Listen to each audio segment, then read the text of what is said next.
Makanya orang Israel sampai sekarang begitu itu ya memang ada sanatnya, nggak mau kalah. Assalamualaikum warahmatullahi wabarakatuh. Bismillahirrahmanirrahim. Nahmaduka ya ghafuru ya syakuru. Masalli wa sallim barik ala sayyidina maulana Muhammadin wa ala alihi wa sahbihi asma'in nama ba'd. Makanya orang Israel sampai sekarang begitu itu ya memang ada sanatnya, nggak mau kalah. Karena usulnya Nabi Musa memang nggak boleh kalah. Jadi di mana-mana manusia itu kalau disalib junior itu ya tidak terima. Ya ada manusianya. Terus ditanya sama malaikat Jibril, kenapa kamu nggak terima? Ini orang Israel, kadang ngira saya ini Nabi paling top. Ini kalau sampai konangan saya kalah sama Muhammad tuh malu saya kata. Jadi artinya ya ada sisi manusia.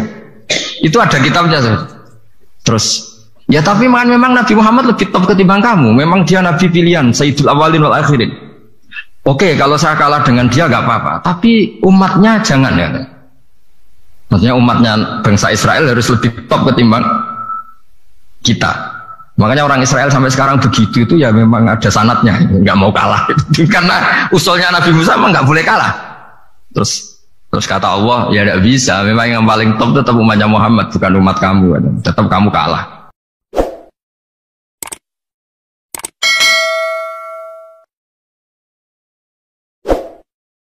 Assalamualaikum warahmatullahi wabarakatuh. Makanya orang Israel sampai sekarang begitu itu ya memang ada sanatnya, nggak mau kalah. Karena usulnya Nabi Musa memang nggak boleh kalah. Ketika Rasulullah melangkai makamnya Nabi Musa, makam itu status ranking lah kalau dalam bahasa Indonesia itu. Kalau bahasa Indonesia itu ribet, makam itu kuburan.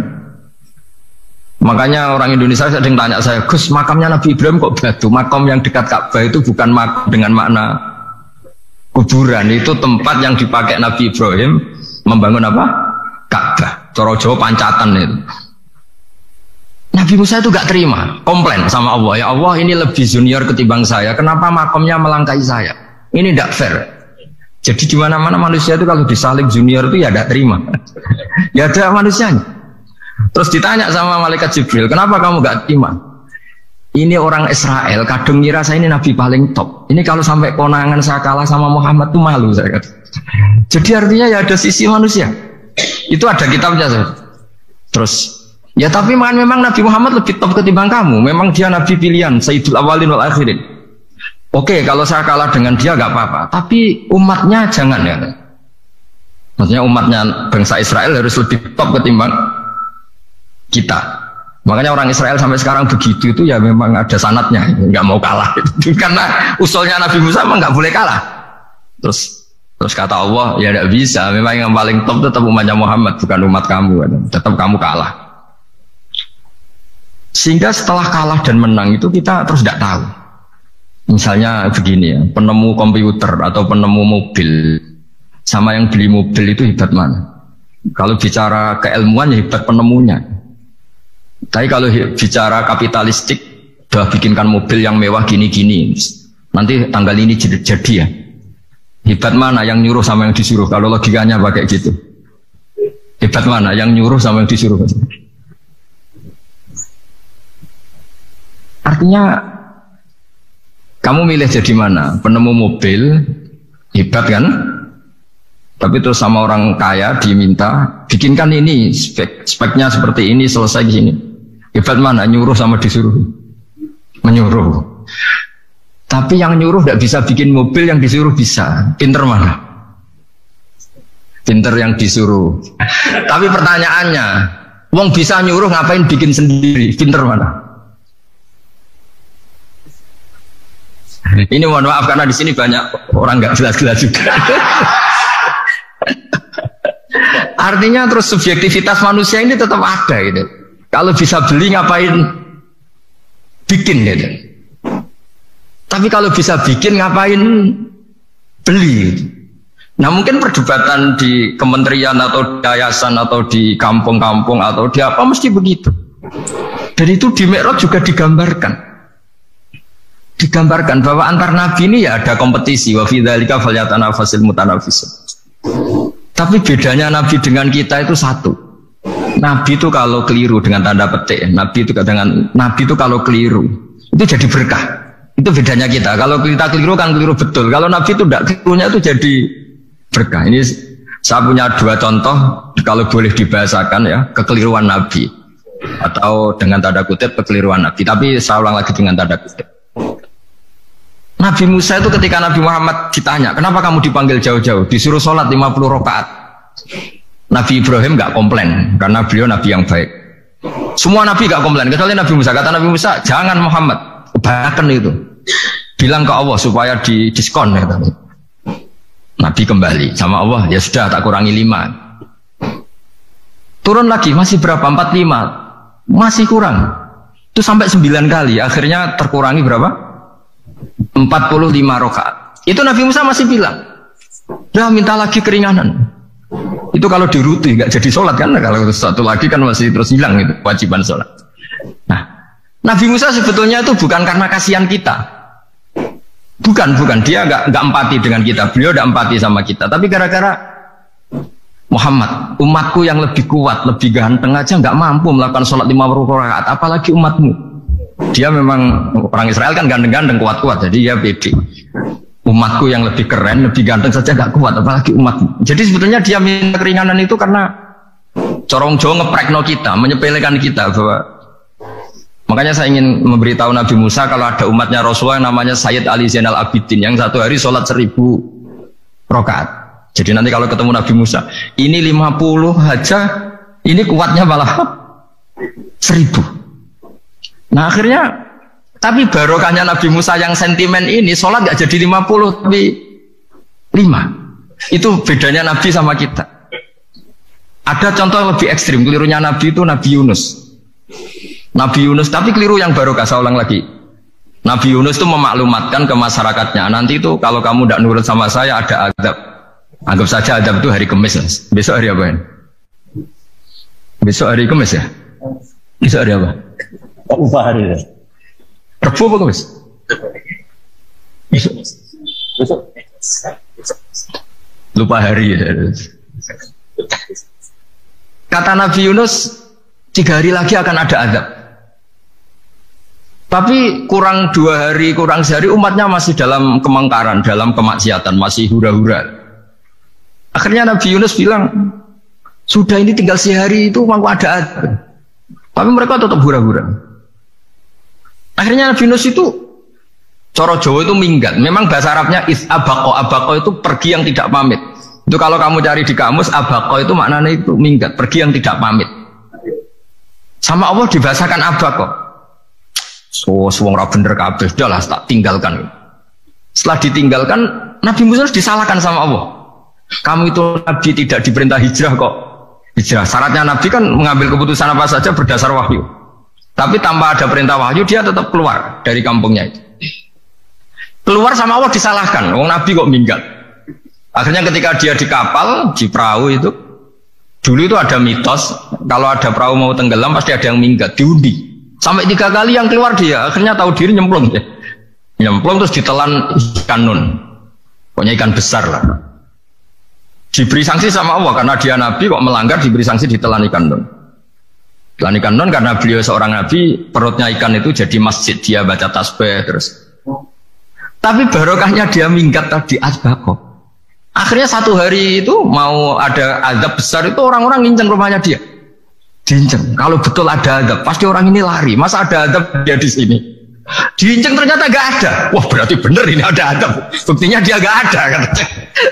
jadi unik. Akhirnya dicinceng gak ada terus dia. Wah berarti ada azab betul. Hari itu masyarakatnya tobat semua karena ini ada azab betul. Buktinya Nabi Yunus sudah lari. Berarti dia tidak ingin kena azab. Padahal dia lari itu karena mangkel punya umat yang gak nurut tadi. Wah sudah. Setelah sekian hari dia cari-cari kabar.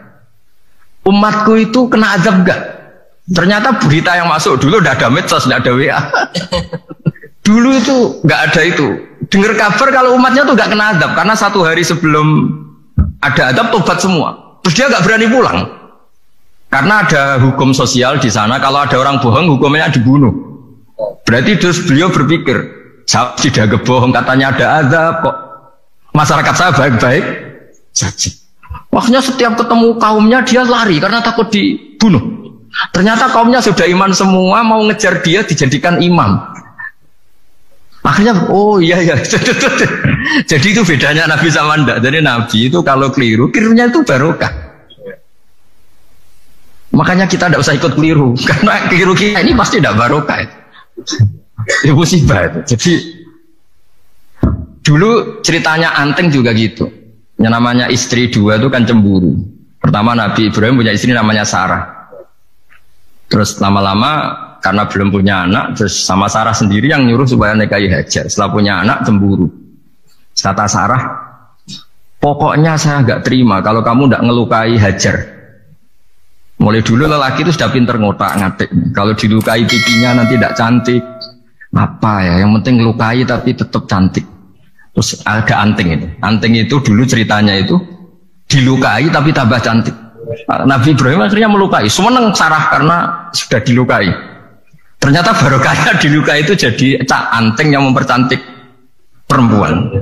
Padahal melukai istri itu kan tidak boleh. Tapi ini Nabi, ada saja cara yang dipilihkan Allah untuk ya tadi keliru saja barokah. Itu bedanya Nabi sama kita. Makanya disebut mimbabi hasanatil abrar sayyatul muqarrabin. Jadi Nabi sama seperti Nabi Adam. Nabi Adam itu dilarang Allah nggak boleh makan khuldi. Akhirnya makan terus harus hidup di dunia, terjadi dunia seperti ini. Tapi itu menjadikan harapan seluruh dunia bahwa Allah itu maha baik. Ketika ada yang diberi sanksi, tetap diminta tobat dan dianjurkan tobat. Dan Allah berjanji setiap yang tobat pasti diterima. Sehingga terus kita sampai sekarang nggak pernah putus asa karena sudah diberi contoh bahwa bapak kita yang pernah salah dijanjikan tobat dan Allah pasti menerima tobat itu. Jadi ini bedanya kita dengan Nabi. Jadi semoga lewat pengajian ini atau ngaji bareng ini kita tahu kalau kita ahli astronomi atau ahli meteorik mungkin takut kita kejatuhan meteor, kalau ahli gempa mungkin takut lempengan kita gini terus gempa, kalau ahli tsunami takutnya tsunami, kalau ahli sosial takut chaos, mungkin yang ahli perbankan takut ras. Jadi kalau nuruti takut ya takut lah, tapi cobalah kita iman lagi. Tadi kata Bu Menteri sudahlah punya hasbunallah wa ni'mal wakil, ya sudah, Indonesia pasti akan baik-baik saja dan kita akan selalu berharap dengan kecerdasan, dengan ikhtiar, tapi kita akan selalu berdoa kepada Allah Subhanahu wa taala. Karena permusuhan ini tidak bisa dihindari. Jadi kalau dalam fikih Islam ini anak-anak saya ajari fikih.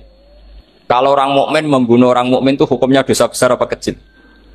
Besar.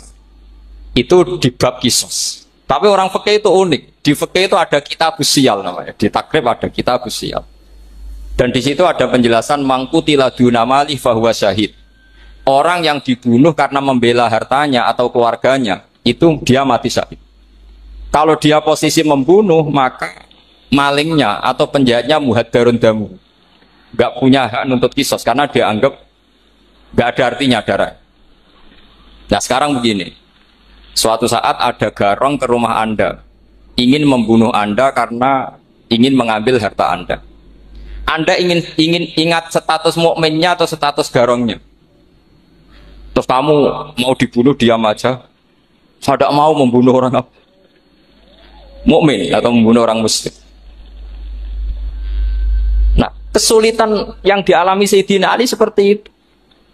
Orang-orang Khawarij cara berpikir Ali ku geblek. Wong mukmin kok pengen mateni wong mukmin. Muawiyah ya geblek pisan. Wong mukmin kok pengen mateni orang.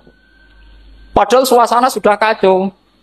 Ketika seorang penjahat mau membunuh yang punya rumah dan yang punya rumah ingin membunuh penjahat, itu namanya mukmin bentrok sama orang mukmin. Apa orang benar sahibul hak ingin mempertahankan haknya? Tidak sampai saya tanya. Itu sahibul hak, yaitu yang punya rumah ingin mempertahankan haknya. Meskipun dalam duel ini kadang terjadi pembunuhan. Nah di sini ini ya, ulama ahli sunnah menyebut masalah istihadiyah. Kelompoknya Sayyidina Ali mempertahankan nyawanya meskipun dengan cara membunuh pasukan Muawiyah. Pasukan Muawiyah juga mempertahankan nyawanya meskipun harus membunuh pasukan Ali. Zaman itu susahnya istihad seperti itu. Tapi orang Khawarij cara berpikir enggak, ini biang keladi masalah itu Ali sama Muawiyah. Mereka malah rapat, ya sudah dua-duanya bunuh saja. Ya masyhur tuh, akhirnya Sayyidina Ali dibunuh oleh orang Khawarij. Makanya ini penting ya, pentingnya ngaji seperti ini. Jadi kamu harus dilatih berpikir nubuwah. Ya dilatih berpikir apa? Nubuat disebut al ulama warasatul. Meskipun dengan cara yang ekstrim, tapi pikirannya saja, jangan perilakunya. Saya punya contoh sekian kasus, sekian tragedi. Misalnya begini, saya itu dulu punya teman, dia soleh, bisa baca Fathul Mu'in. Dia itu janggal, bilang sama saya, Gus, tidak biasanya Rasulullah itu agak-agak nyindir orang fakir. Ini kok ada hadis kadal fakru ayakuna kufur, bahwa kefakiran itu mendekati apa? Kekufuran. Dia itu aneh sekali. Biasanya tidak biasanya Rasulullah kritik seperti ini. Walhasil ini singkat cerita, anak ini ngalami satu trauma. Dia itu miskin. Gara-gara miskin gitu jadi buruhnya orang non muslim. Dan sering disuruh nganter majikannya itu ke tempat-tempat lokalisasi.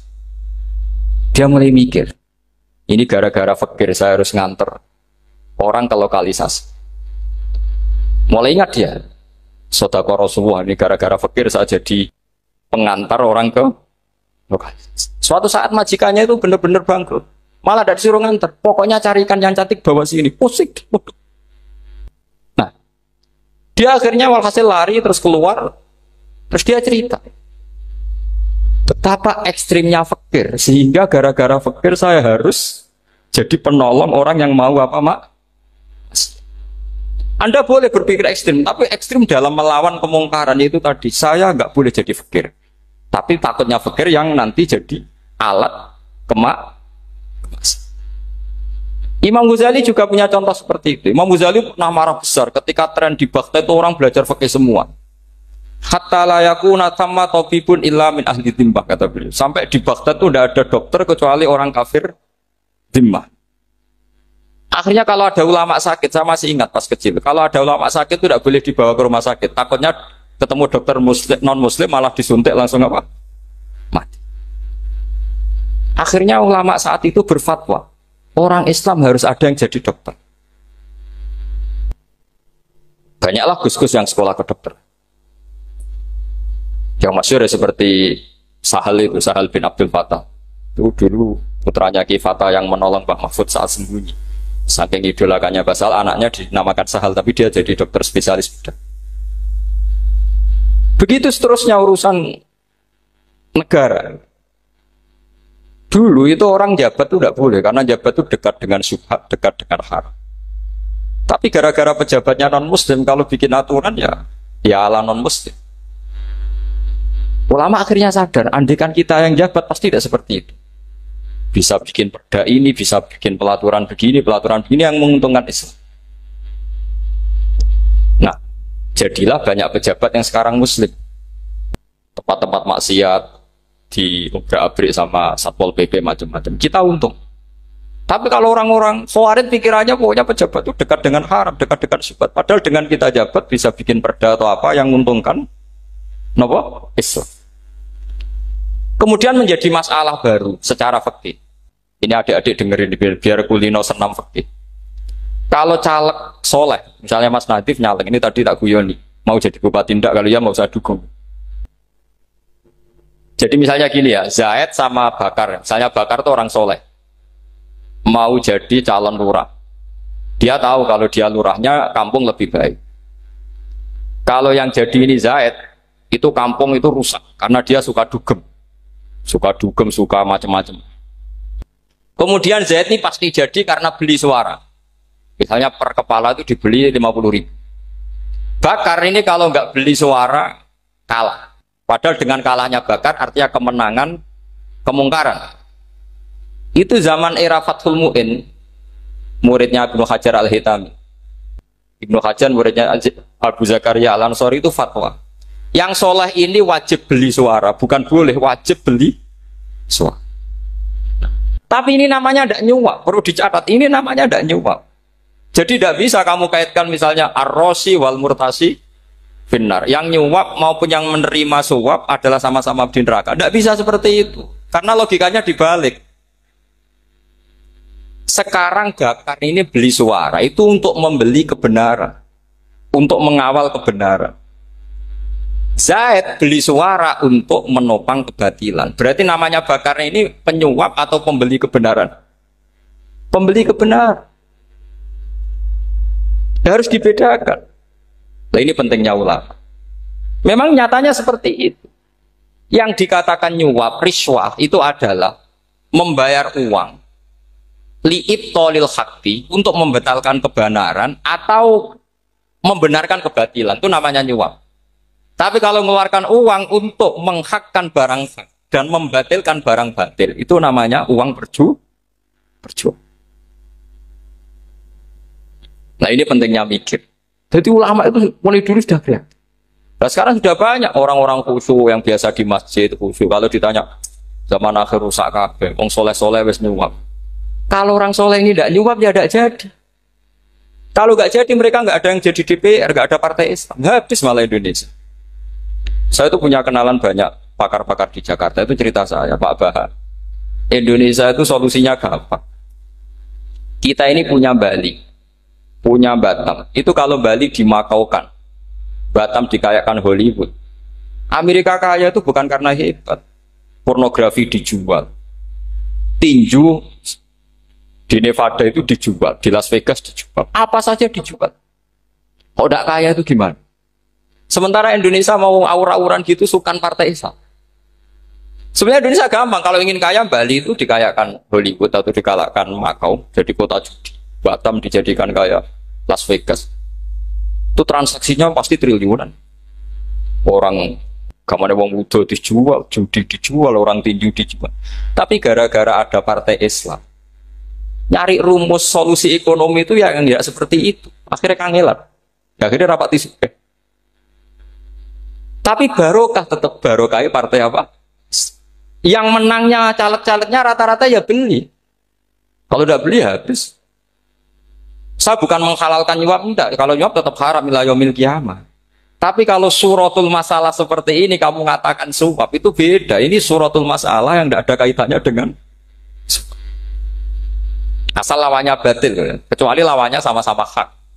Dua calon di kampung itu soleh sama soleh. Ini yang soleh bayar nggak boleh karena siapapun yang jadi soleh itu nggak boleh. Makanya kalau cari musuh yang dolim biar halal ya. Sekarang ya seperti itu.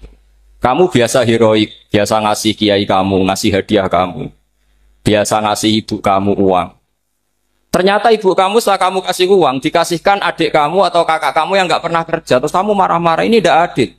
Saya yang memberi nggak dikasih, ini yang nggak kerja dikasih terus. Loh kamu biasa jadi pahlawan kok turun kelas menjadi apa? Pasien. Kamu milih jadi pahlawan apa pasien? Pahlawan. Jadi sebetulnya faham-faham ekstremis ini dari kegoblokan. Dari kegoblokan berpikir nubuwah sehingga tidak punya rasa ibadah. Nah ini yang menjadi orang-orang ekstrem. Jadi korban pertama ekstremitas itu bukan sahabat tapi Rasulullah Shallallahu Alaihi Wasallam, yaitu Nabi dibilangin oleh mereka, "I'dil ya Muhammad, kamu kalau bagi harus adil." Pikiran mereka kalau adil sama rata sama. Jadi kalau pakai pikiran itu, saya minum di sini itu haram, mau udah ikut bikin kok minum. Enak tamu, toko-toko mangan, sing masak kangelan urung. Itu jadi edan bareng. Itu sama seperti kasusnya Bahram Al-Majusi. Dia itu seorang raja kaya, punya anak cantik. Dipikir-pikir, anakku ayu dirabi nang liya rugi, sing gedhekno aku sing rumah aku dirabi wong liya. Maka dia berpikir mau dinikahi sendiri. Karena tadi melihat Mas Nadif ya orang Kenya tadi, apa Nigeria. Malah gak layak itu maksudnya orang. Ini Mas Nadif ini termasuk harus mendukung gerakan tidak ekstrim. Nyawanya masih itu karena barokahnya beliau agak-agak gitu. Tapi nggak sampai liberal ya, agak-agak pokoknya itu. Karena ketika ada gerakan ekstrim di Mesir, itu termasuk dia DPO. Ternyata setelah ada intelijen, beliau pas buka itu nggak makan dulu tapi rokok dulu. Wah ini mesti orang sekuler, tidak ekstrim. Akhirnya nyawanya sampai sekarang itu barokahnya rokok pas iftar itu pas. Nah tanya ini masih hidup, iya mas ya. Ya pernah sepuh sama saya. Jadi Pikiran-pikirannya Bahram itu seperti itu. Walhasil akhirnya Bahram itu menikahi anaknya sendiri.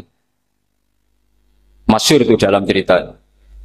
Jadi ceritanya itu ada seorang wali tidur di Masjid Haram sama Rasulullah, ditemuin gitu. Terus kata Rasulullah, salam saya untuk Bahram al-Majusi. Ternyata dicari-cari nggak ada Bahram lain kecuali Bahram yang berdua, bahkan anaknya sendiri mau dinikahi. Ya cara berpikir karena seperti itu. Kalau kita berbuat banyak harus dapat. Itu bahaya. Bahaya sekali karena kalau dalam teori beragama itu al-yadul ulya khairum minal yadis sufla. Kalau biasa ngasih ya ngasih saja, itu heroik. Itu bagus. Jangan biasa ngasih sekarang bermental apa? Pas. Makanya saya itu kalau ngajar di pondok yang dulu pernah saya belajar di situ atau yang pernah sepuh itu, dikasih itu bingung. Karena saya ya masih waras itu. Jadi kalau dikasih itu bingung. Tapi banyak juga guru-guru yang dulu ngaji lama setelah ngajar di pondok alma maternya nuntut. Itu saya tidak tahu itu.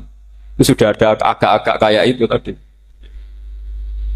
Walhasil si Bahram tadi itu, ini cerita harus saya teruskan karena nggak boleh diputus. Dapat salam dari Rasulullah. Ternyata di balik nakalnya dia itu pas mau bulan pertama, malam pertama itu ada seorang janda sepuh ke situ. Ganggu dia tentu ya. Ketika dikejar pulang lagi sampai 3 kali. Dia tanya, kenapa Bu kamu begitu? Katanya, saya ini anak-anak saya kelaparan. Kalau saya pulang anak-anak saya nangis minta makan. Saya ingin minta Anda. Tapi setelah saya ingat Anda ini majusi, saya mukmin, saya mukminah, saya pulang. Ya sudah Bu, kamu di rumah saja. Nanti saya kirimi makan. Dikirimi sendiri, padahal dia seorang raja, orang kaya.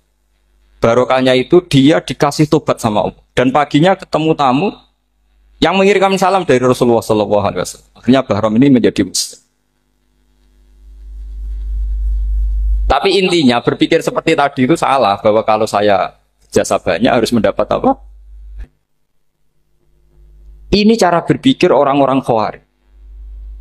Iya, saya pernah ditanya seorang dosen. Gus, saya ini kalau baca sejarah perang Badar atau perang Uhud, yang saya tidak nerima itu satu. Kenapa setiap ghanimah harta orang kafir dan istrinya orang kafir kok disita orang Islam, dan yang perempuan jadi amat, kemudian juga digauli orang Islam, yang hartanya orang kafir juga jadi asetnya orang Islam, kok kayak garong. Dia tanya seperti itu sama saya. Terus saya jawab, kalau sampean ada garong dan kemudian bawa senpi senjata api, kemudian garong Anda, penjahat Anda lumpuhkan, ya senpi itu harus Anda kembalikan. Monggo penjahat ini kagungan jenengan beto wangsul. Karena ada milik Anda, harus dikembalikan. Wah, tidak bisa Bapak, kalau saya kembalikan pasti dipakai jahat lagi, dipakai kriminal lagi. Ya sama, kalau asetnya orang kafir dikembalikan ke orang kafir akan menjadi aset kekafiran lagi untuk menghancurkan kita. Nah, perempuan juga sama. Perempuan itu alat produksi. Jika perempuan tadi dikembalikan ke orang kafir, maka kamu menolong populasi orang. Ya seperti itu. Paham? Makanya disita dalam perang loh ya, tapi dalam perang yang legal. Nah itulah kenapa amat halal. Makanya di Quran itu illa ala azwajihim aw ma malakat ayman. Paling enggak itu masih ada ulama atau pemikir atau ustadz siapa saja yang bisa memahami logika apa? Nanti kalau ulama ini sudah meninggal, orang akan mencibir Islam dengan cara mengatakan Islam itu jabar, yaitu menyita hartanya orang kafir dan istrinya orang kafir setiap kali terjadi perang. Karena pemikiran ini pasti sama-sama kutubnya sama-sama ekstrim. Nah ini penting saya katakan. Makanya masyhur itu perdebatan Sayyidina Ali dan Muawiyah. Ini saya kutip sedikit. Ini ya sama-sama berpikir ekstrim, tapi ekstrim yang baik. Walhasil dalam satu kerja bakti di Masjid Kuba, itu ada sahabat namanya Ammar. Ini di depan umum, ini penting. Kalau dalam ilmu hadis di depan umum ini penting, karena nanti menjadi mutawatir. Beda dengan hadis yang Nabi ngendikan sama 1-2 sahabat, namanya hadis ahadi. Di depan umum Nabi guyon gini sama Ammar, ya Ammar waihak taktulu ka alfiatul baghiyah. Ammar, kamu ini nasib kamu itu agak sial. Karena nanti yang membunuh kamu itu kelompok yang tidak apa? Benar. Al-fi'atul baghiyah itu kelompok yang tidak benar. Itu disaksikan sekian sahabat.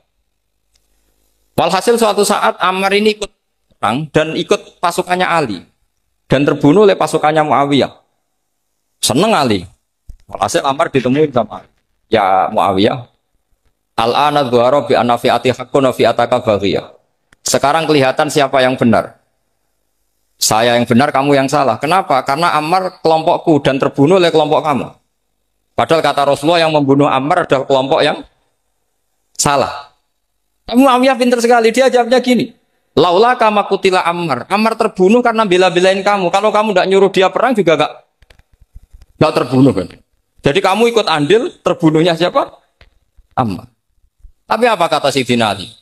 Idzan qatala Rasulullah Hamzah. Kalau teori itu Anda pakai, Rasulullah pun membunuh Hamzah. Sekarang Hamzah perang karena suruhan siapa? Rasulullah. Yang membunuh Hamzah siapa? Wahsy. Kalau teori itu Anda pakai, berarti Rasulullah pun membunuh Hamzah. Terus fasa kata Muawiyah, terus Muawiyah diam. Jadi fikih pun tuh diputuskan lewat pikiran ekstrim. Tapi bukan ekstrim yang merugikan orang lain. Ya, kalau merugikan orang lain namanya sudah la dororo wa la dirar, dia menyalahi aturan itu. Makanya saya pernah ngaji di sini dulu ketika tahun kemarin. Fikih-fikih Islam itu punya rumus, itu ya gara-gara pikiran ekstrim sebetulnya. Saya pernah nyontohkan adalah orang tuh kalau sholat jenazah itu mayitnya di depan. Itu ulama fikih tidak ada yang punya alasan. Mau hanya bilang gini, hakadha wajadna salafan wa khulafan. Mulai dulu kalau nyolati mayit ya jenazahnya di depan. Ya hanya gitu saja, tidak punya alasan. Makanya ulama lain mengatakan tidak apa-apa jenazah di belakang, yang sholat di depan. Kenapa? Fa innaha laysat bimanzilatil imam. Memangnya jenazah imam harus di depan. Itu ya tidak ada yang bisa bantah. Bagaimana mungkin harus di depan? Oh, enggak, imam kok harus. Yang harus di depan itu imam. Jenazah itu imam apa enggak? Enggak. Terus alasan kedua, sholat ghaib. Kalau ada orang mati di Surabaya, Mas Nadib di sini, sholat ghaib boleh enggak? Boleh. Jenazahnya di depan apa belakang? Belakang. Di belakang kan? Berarti harus enggak jenazah di depan? Ya dia mau ngakeh yang jelas kalau itu. Lah ini contoh-contoh kecil.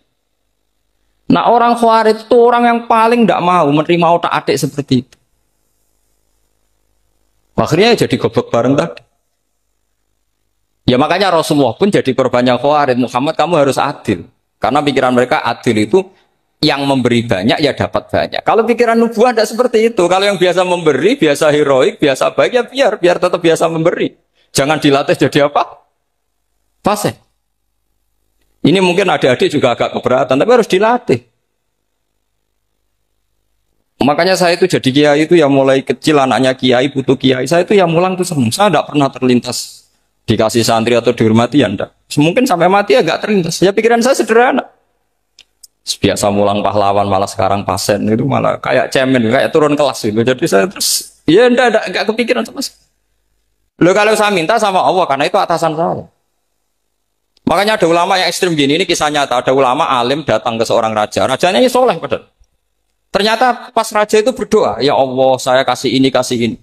Padahal ulama tadi itu mau mengajukan proposal. Mau minta apa gitu. Terus dia pulang ketika ditanya, Pak Kiai kenapa pulang? Ternyata raja itu minta zat yang sama yang saya mintai. Kalau raja saja masih minta, ngapain saya minta raja? Saya akan minta zat yang dimintai raja. Terus pulang dia. Oh, itu ya pikiran ekstrim, tapi bagus ekstrimnya. Saya akan minta zat yang dimintai raja. Kalau sampean kan enggak, uteke saya les, sholat dinteni, tetap jalo. Oh, kok orang mikir seperti itu? Mang wis salah didik, salah itu tadi. Nah, ini harus dilatih.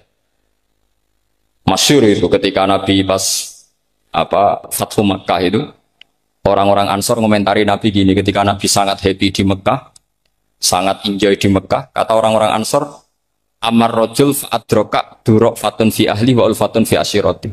Namanya orang pasti happy kalau di kampung halaman. Jangan-jangan Rasulullah itu nanti hidup di Mekah lagi, karena Mekah sudah dikuasai orang Islam. Beliau pasti kangen sama keluarga, sama Mekah.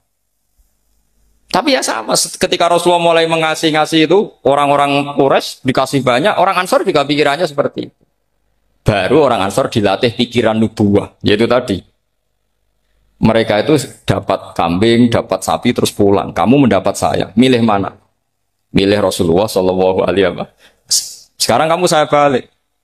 Kamu punya kiai, kamu bisa memberi hadiah, memberi beliau.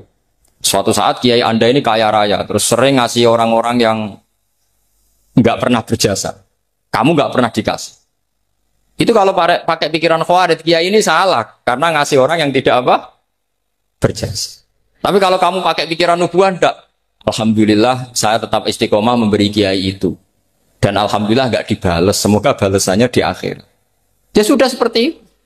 Kalau pakai pikiran gengsi tadi seperti itu. Masa biasa memberi sekarang posisi diberi. Saya rak turun apa?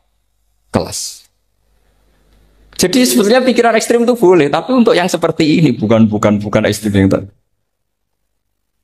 Makanya ini disebut al-hujjat. Al-hujjat itu satu logika yang bisa mematahkan asumsi awal.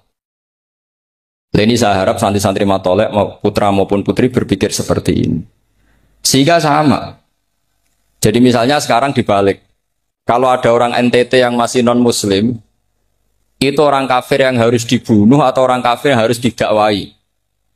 Mesti pikirannya itu, kalau Nabi itu ya semua yang didakwai Nabi dulu orang kafir. Nah, ketika Nabi di Mekah itu pertama ketemu orang kafir itu dibunuh atau didakwai?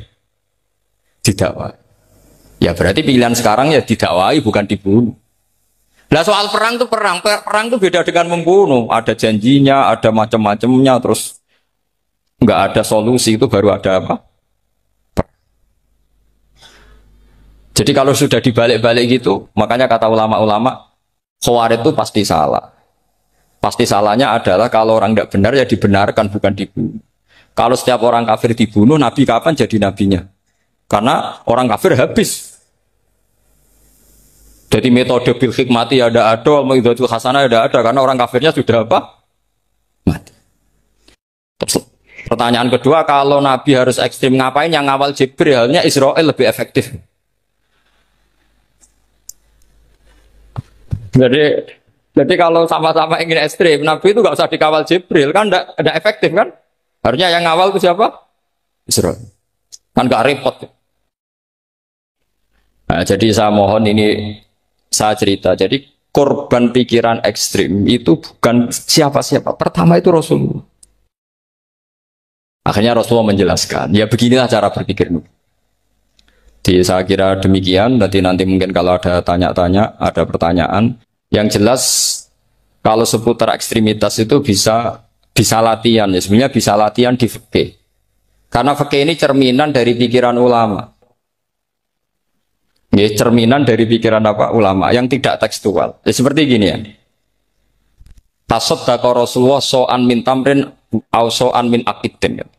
Ketika zakat fitrah itu Rasulullah mengeluarkan satu sok amr. Amr itu kurma. Kalau menurut tekstual berarti zakat fitrah harus pakai kurma. Tapi semua ulama sedunia mengatakan putih ahlil balad. Hanya dalam konteks Indonesia ya pakai apa? Beras. Berarti kata tamr diganti kut. Diganti apa? Kut. Jadi orang itu jangan diajak goblok bareng. Masa Nabi ngendikan tamr harus apa? Makanya saya pernah debat. Pak Nabi itu cingkrang. Kenapa orang-orang itu rata-rata tidak cingkrang? Saya bilang Nabi itu hidupnya di Mekah, kenapa Anda hidup di Indonesia? Iya, Nabi itu hidupnya di Mekah. Terus saya tanya lagi, Nabi itu hafal Quran, kamu udah hafal? Saya hafal Quran. Kalau cingkrang gampang, karek ngetok. Ya, kalau ada sunnah Rasul, Nabi hafal Quran, enggak? Hafal kan? Berarti kalau ikut sunnah Rasul, hafal Quran. Jangan cingkrang tok, ya hafal apa? Ya sama poligami juga gitu yang tadi diceritakan Mas Natif itu. Nabi itu poligami setelah Khadijah meninggal. Apa mereka mau nunggu istri pertama meninggal? Kalau ingin persis nunggu istri pertama meninggal. Ah iya. Enggak mau juga kan? Ya biasa saja lah. Pokoknya yang dihalalkan syariat ya kita bilang halal, yang diharamkan kita bilang apa? Nggak usah sok isi sunnah Rasul. Saya punya banyak cerita. Abu Bakar itu dulu sering menghindari sunnah Rasul. Dulu Rasulullah itu kalau ada orang minta ya dikasih. Ketika Abu Bakar bikin Baitul Mal. Ketika ditanya ini zaman Rasulullah tidak ada. Kata Abu Bakar, huwa Rasulullah. Beliau itu Rasulullah. Mau gak di-manage ya negara tertib. Umar bikin pasukan. Pasukan itu diangkat negara. Kalau dulu zaman Nabi yang ikut perang bahaya, yang tidak perang namanya munafik. Era Umar enggak, militer itu ditunjuk. Ya digaji pakai Diwanul Murtazikoh. Ketika ditanya, kenapa ada kayak Rasulullah? Huwa Rasulullah, mbok tidak tertib pun tetap negara stabil. Karena ada karismanya. Jadi kadang-kadang dalam banyak hal, itu kita malah tidak boleh persis Rasulullah. Karena kadang banyak khususnya. Yaitu contoh yang paling masyhur di fikih ya kayak Nabi itu nikah 9, itu khususnya. Dalam strategi juga sama. Dalam strategi memanage negara juga sama. Banyak sahabat yang punya ide yang zaman Nabi itu tidak ada. Ketika ditanya, kenapa tidak persis Nabi? Katanya, huwa Rasulullah. Ya Rasulullah itu meskipun seperti itu, meskipun tidak tertib secara rasional, tetap dikawal wahyu. Makanya negara baik-baik saja. Kalau saya ini hanya Abu Bakar, kalau tidak ya repot. Umar ya sama, bikin Diwanul Murtazikoh. Utsman juga sama, di-manage negara. Sayyidina Ali juga di-manage. Kalau Nabi tidak. Tapi tidak apa-apa, karena ada karisma. Sama tak cerita nih, masalah zakat yang masyhur. Orang paling bakhil sekalipun, paling kikir sekalipun, itu zaman Rasulullah bayar zakat. Karena pikirannya setelah zakat dikasihkan, Rasulullah mendoakan.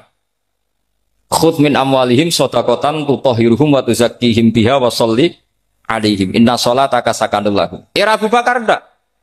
Sorry ya Abu Bakrin, dulu kita zakat sama Rasulullah karena didoakan beliau. Kamu hanya Abu Bakar, saya tidak mau zakat. Ya sama lah seperti orang dipimpin ulama-ulama karismatik. Orang dipimpin Badullah itu tidak usah metai, santri sudah nurut.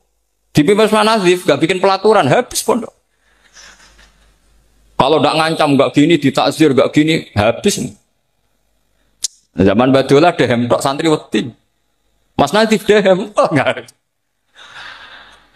Nah, makanya Rasulullah itu tidak banyak bikin pelaturan. Rasulullah itu kalau mau perang itu hanya bilang sahabat, saya besok ditantang Abu Sufyan di sini. Saya mau perang. Oh itu sahabat ikut semua. Orang melihat wajahnya, melihat karismanya sudah tertarik ingin menyelamatkan beliau. Kita tidak akan ridho Rasulullah keluar sendiri. Kalau Abu Bakar ya enggak. Pertama Abu Bakar pidato sudah sopan. Saya memimpin kamu. Ini qulitu walas tubuh khairikum. Saya ini memimpin kamu, tapi bukan berarti saya yang terbaik. Jika saya benar maka dukunglah. Kalau salah ingatkan.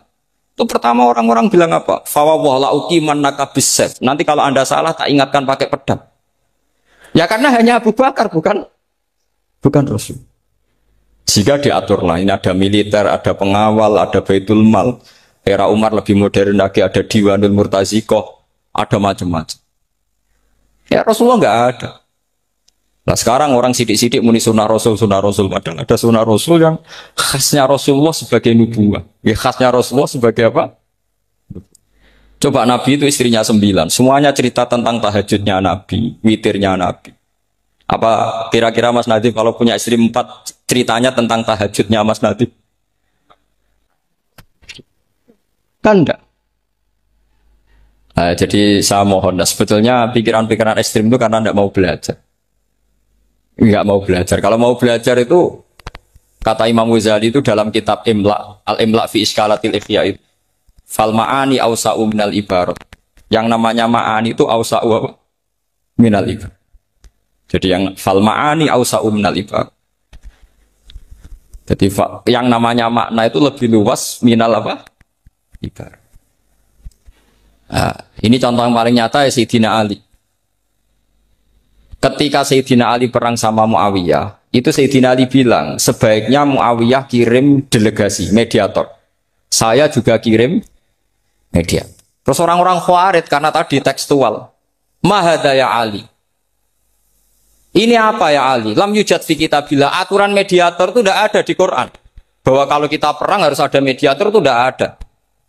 Terus Sayyidina Ali baca ayat wa in khiftum shiqaqa bainihima fab'atsu hakaman min ahli wa hakaman min ahliha. Jika lelaki dan perempuan, suami istri terjadi syikok, terjadi konflik, maka suami kirim satu mediator, yang pihak perempuan juga kirim mediator. Terus Sayyidina Ali ngendikan, wa amru Muhammad a'dhamu min amri rajulin wa imra'atin. Urusan umat Muhammad lebih serius ketimbang urusan hanya sekedar suami dan istri. Maka kita butuh hakam, butuh mediator. Baru 4.000 orang Khawarij tobat ngikuti pikirannya Sayyidina Ali yang tidak tekstual. Seperti zaman Rasulullah. Ketika Rasulullah mau perang Badar, saya ini mau perang Badar kata Rasulullah. Musuh saya itu 1.000 lebih. Kalian hanya 313. Apa kita teruskan? Itu sahabat langsung bilang gini, saya itu hafal teksnya. Idzan lanaqulu laka kama qalat banu Israil fathab anta wa rabbuka faqatila inna hahuna qa'idun walakin idhab anta faqatila inna ma'akum muqatilun. Sinten mawon pokoke sing kafir niku digiring ketemu Allah, terus Allah takok akadzabtum bi ayati walam tukhitu biha napa ilman. Apa alasan Anda mendustakan atau membohongkan atau tidak percaya sama ayat-ayatku? Padahal Anda tidak menguasai secara ilmiah. Ya, Anda tidak menguasai secara ilmiah. Jadi Allah ini mun fair. Kamu tidak apa-apa mendustakan ayat saya, asal Anda bisa membuat alasan, dan alasan itu ilmiah. Ya, alasan itu apa? Ilmiah. Tapi tentu mereka orang-orang yang kafir itu tidak pernah ilmiah. Mulanya ketika ulama-ulama ahli tauhid, kowe nak kepengen imanem kuat, iku kudu gak bodoh itu artinya pinter. Tapi aja muni ilmiah, bahasa modern ilmiah aku pinter golek duit, pinter ngatur pajak, aku jenenge apa? Ilmiah. Ilmiah itu ngeten kan, mpun sampean ngandel kula mon. Ilmiah sing kowe mesti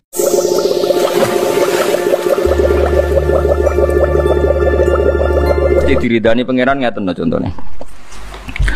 Ilmiah itu satu fakta yang tidak diterbantahkan oleh objek, atau objek tidak dijadikan sumber acuan hukum. Kalau baleni malih ya. Ilmiah sing mesti diridani pangeran, sampean tak warai ya. Ilmiah sing mesti diridani pangeran itu jangan pernah merujuk atau mereferensi objek yang objek ini harus kamu tinggalkan. Jangan jadikan patokan nopo hukum. Mergo piye-piye statusnya namung nopo objek. Jadi rasionale Quran itu gampang. Misalnya ngeten, contoh paling nyata. Ketika Kanjeng Nabi ngendikan sok mben niku wong sakwise mati dadi lemah, dadi tulang belulang, niku ditangekno saka kubur terus menghadapi hisab. Nggih, menghadapi napa? Hisab. Terus wong kafir komentar, "Aidza mitna wa kunna turaba wa idzaman a inna lamab'utsun." Sebagian ayat macam-macam lah tentang. Sekarang sampean tak bedai. Terus orang kafir lebih ekstrim lagi. Ada tulang belulang yang sudah membiru sekali, diremes, tentu kan terus hancur lebur, terus disawurno ning wajah Kanjeng Nabi. Masa kayak gini nanti bisa bangun lagi? Kanjeng Nabi mental mawon, ngadepi wong gendeng mental mawon. Lama-lama mereka lebih ekstrim lagi. Faktu bi abaina in kuntum shadiqin, kalau kamu benar Muhammad, orang-orang yang sudah mati bangkitkan. Nanti kita tanya apa ajaran kamu benar atau salah. Berarti ada 3 hujjah ya, 3 logika yang dibangun orang kafir.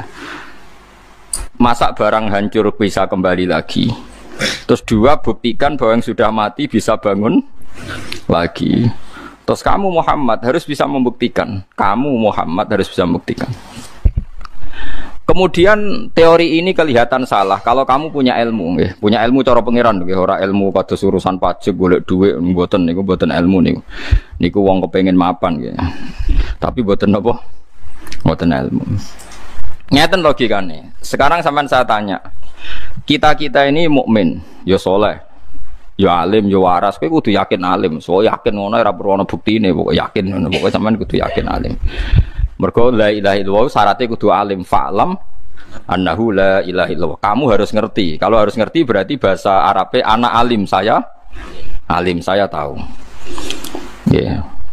Mohon kok diuji nak ketemu pangeran. Sekarang sampean tak bedheki, tak wari logika sing mesti diridani pangeran. Manusia ketika wujud tuh objek apa subjek? Objek. Ketika mobil dibikin oleh orang Jepang itu objek apa subjek? Objek. Mestinya objek itu tidak pernah jadi ukuran untuk mengukur kekuatan subjek. Jadi misalnya mobil sudah hancur, terus kamu bilang, wah mobil sudah hancur kayak gini nggak mungkin bisa kembali lagi. Ya tentu pikiran Anda itu benar kalau terusannya mobil ini tidak bisa kembali sendiri karena dia objek. Tapi kamu salah kalau mengatakan mobil ini sudah hancur lebur, maka yang bikin pun tidak akan bisa menata lagi. Yo gendeng gue. Wong objek kok mengukur subjek. Nah manusia itu objek. Awal wujudnya ya objek, nanti wujud lagi ya objek. Bagaimana mungkin Anda bisa bilang objek ini sudah hancur, maka tidak bisa kembali dengan sendirinya? Benar kalau nggak bisa kembali dengan. Tapi kalau kamu ngambil kesimpulan yang bikin pun nggak bisa mengembalikan, yuk gendeng, teke waras. Wong yang bikin kok tidak bisa. Dengan kamu mensifati yang bikin artinya hebat, bisa bikin mobil, bisa bikin pesawat. Kalau bikin daur ulang tentu bisa. Sama iso gawe kue mripate loro, teke pating krentel, iso gadekno BPKB. Wah itu sudah hebat. So SMS-an, iso selingkuh malah sing nakal-nakal. Wong iso gawe detail ngono iku wis iso nyembunyiakno aset miliaran triliunan. Itu kan wong wis jelimet, uteke wis jelimet. Terus mati hancur. Kamu katakan yang bikin pun tidak bisa mengembalikan. Tentu kita tanya, yang bikin itu punya reputasi apa? Mulai kecil jadi besar, terus mata yang hanya begitu bisa melihat, macam-macam. Paham sih kalau mas, gampang kan cara berpikir. Bagaimana objek bisa menjadi tolok ukur atau rujukan hukum? Berhubung wis hancur, maka tidak mungkin kembali loh. Objek itu tidak bisa jadi rujukan hukumnya. Jadi rujukan hukum tentu subjek. Ya seperti HP ini. HP ini tak letakkan di meja. Terus kamu bilang, HP ini nggak bisa jalan sampai di bawah meja. Ya benar.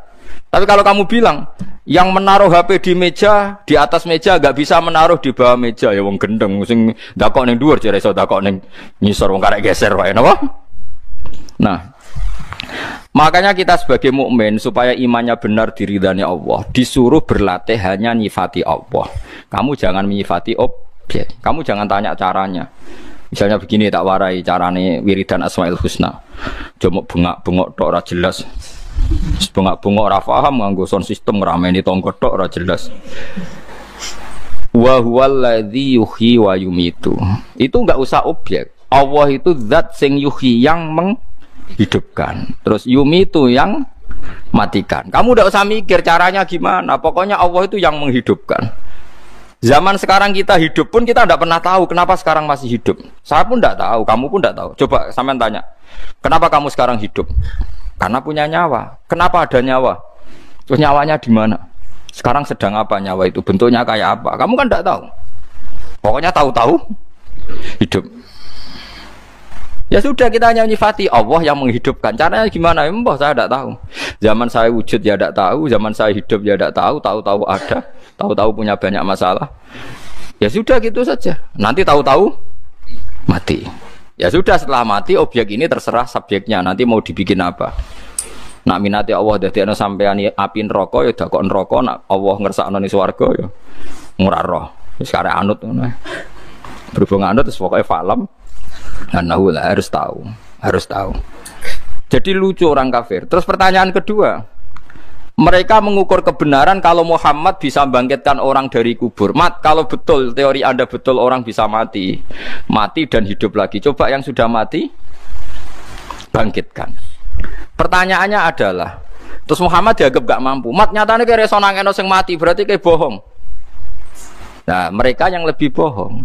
Mereka pakai ukuran kebenaran dengan tolok ukur yang mereka ciptakan sendiri, yaitu ukuran orang mati bisa bangun adalah orang mati sekarang bangun. Pertanyaannya adalah yang punya ukuran itu siapa? Kan mereka. Mereka punya ukuran bahwa yang sudah mati harus dibangunkan untuk ditanya apakah betul bisa bangun apa enggak.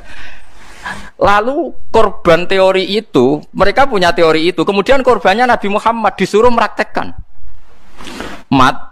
Nak pancen wong mati kuwi iso urip meneh. Saiki wong mati tangekno. Lho yang ingin nangekno itu Kanjeng Nabi Muhammad apa mereka? mereka. Lu mereka sing ingin kok Kanjeng Nabi sidi kongkon. Mestinya mereka ingin yo tangekno dhewe sing ayo takoki bareng-bareng. Kowe sing kepengin kok ngongkon aku. Paham nggih? Paham betul. Fair apa ndak? Enggak fair kan mereka yang ingin tapi Nabi Muhammad sing dadi korban. Ini waktu gale koyo rakyat kemen sejahtera terus aku kiyaine kon mikir. Aku ora kemen sejahtera kok kowe. Sing kemen sejahtera kowe sejahterano dhewe kok repot.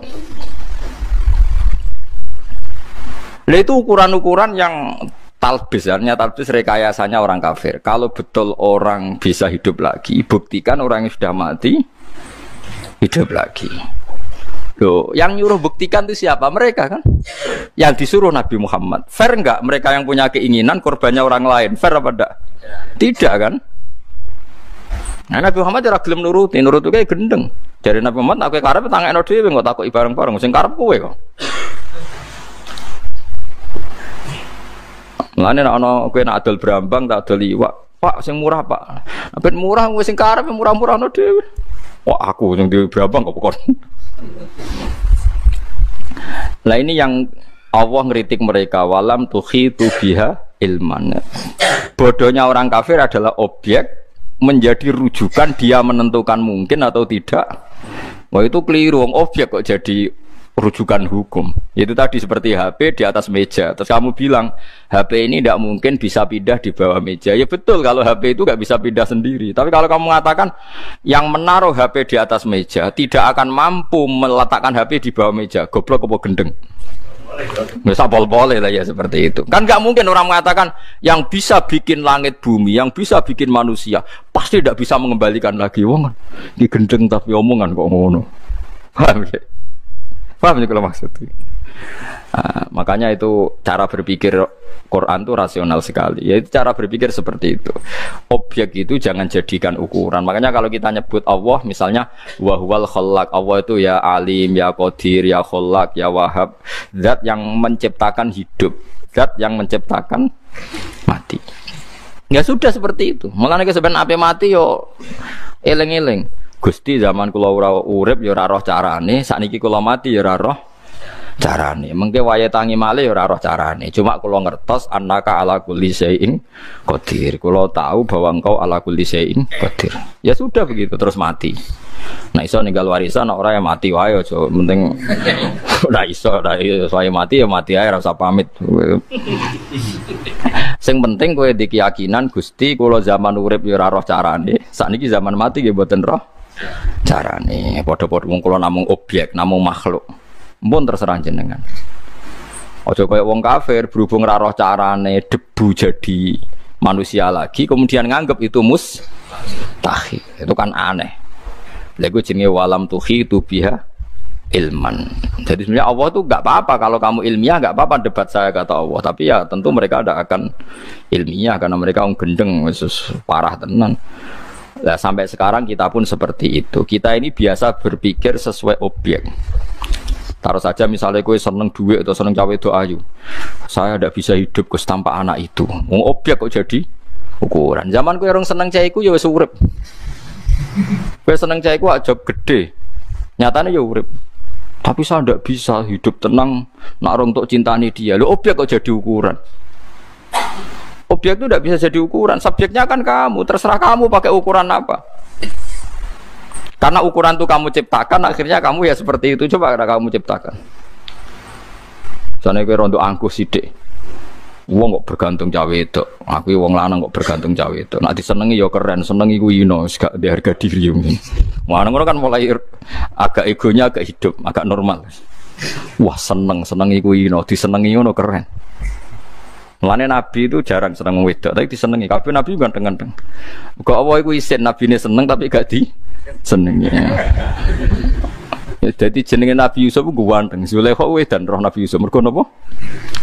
Nabi Muhammad tuh ganteng-gantenge wong. Jenenge sinten niku sapa sing anak wong Yahudi Sofia nggih. Sofia binti Huyai niku anake raja. Niku wis ngerti nak Nabi garwane kathah. Niku derek perang bapake mau kepen roh wong kok terkenal ganteng-gantenge sepiro. Melok perang padahal dekne ning anake kiai cara melok perang. Mau kepengen roh gantengnya Nabi Muhammad. Bareng roh ganteng tenan terus raine gak mungkin. Nak rai goroh gak mungkin. Apane dekne menangi debate bapake sama pamane iku debat. Padha-padha tokoh Yahudi. Kamu tahu kan Muhammad itu yo iku sing dijanjekno ning Taurat. Ayo do iman. Mohsin, kita tokoh kok iman. Iku anake ngerti debat nih. Bareng ngerti Nabi Muhammad ganteng tenan terus gak mungkin pembohong. Dekne ndonga mbek pangeran supaya perang iku kalah. Nak kalah bedekne ditawan. Bareng dekne ditawan tenan sesuai aturan perang, pokoke ghanimah di sing nyekel cah wedok iku ya dadi ghanimah. Kena Dihya Al-Kalabi. Dihya Al-Kalabi iku ya ganteng. Bareng kena Dihya kabeh sahabat bengok-bengok ya Rasulullah, Sofia iku putri raja. Kabeh kita ora rido nak kena napa? Dihya. Kudu kena jenengan. Masyhur itu akhirnya Dihya diomongin Nabi khud sabyan ghairuha. Pemek sapa wae sementing ora Sofia. Akhirnya Sofia itu ditawani Nabi, kowe milih tak balekno keluargamu tapi bayar fida, bayar tebusan, apa rasa bayar tebusan tapi dadi bojoku. Jadi Sofia, dia milih dadi bojone jenengan. Kok dekne edan Nabi ku zaman urung perang, kok Nabi ganteng. Ana alamate wong keramat iku ya disenengi ora kok seneng, paham gitu. Lah nek seneng ora pati keramat. Paham ya, seneng ora pati aku wis disenengi iku kondang berarti. Kaya Nabi sinten Yusuf, Nabi sinten Nabi Muhammad. Pancen ngoten aturane ngoten. Dadi kula baleni malih tak warai, mergi niki masalah ridane pangeran mbek boten iki taruhannya berat.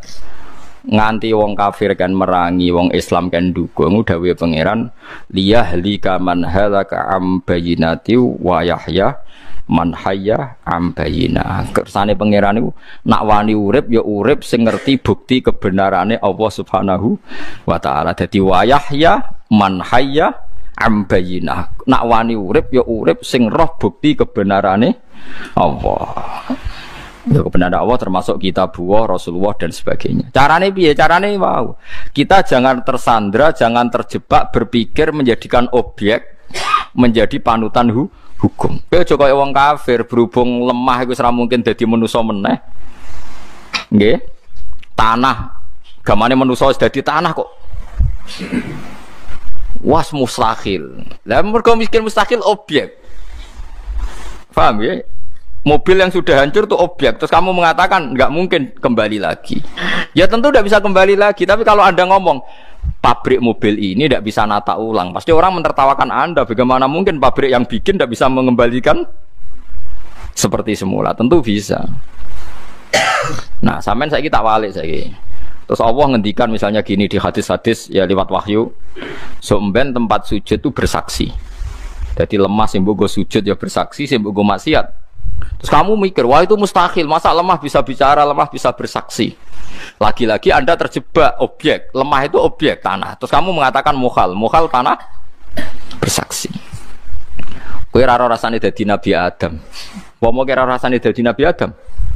Nabi Adam manusia pertama yang jelas-jelas tahu, enggak ada temannya, enggak ada siapa-siapa, jelas-jelas dia tahu kalau diciptakan dari tanah. Iku menawa kira-kira tiap macul tanah wih dulurku iki. Iki mbahku iki asal usul.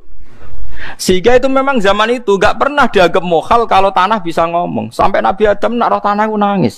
Jangan-jangan itu saya. Karena memang dia tahu kalau asalnya dari tanah. Sama seperti ilmuwan sekarang. Ilmuwan sekarang kalau melihat tanah itu gak tertarik dianalisis. Tapi kalau melihat sperma, ini asal usul manusia, sehingga dianalisis.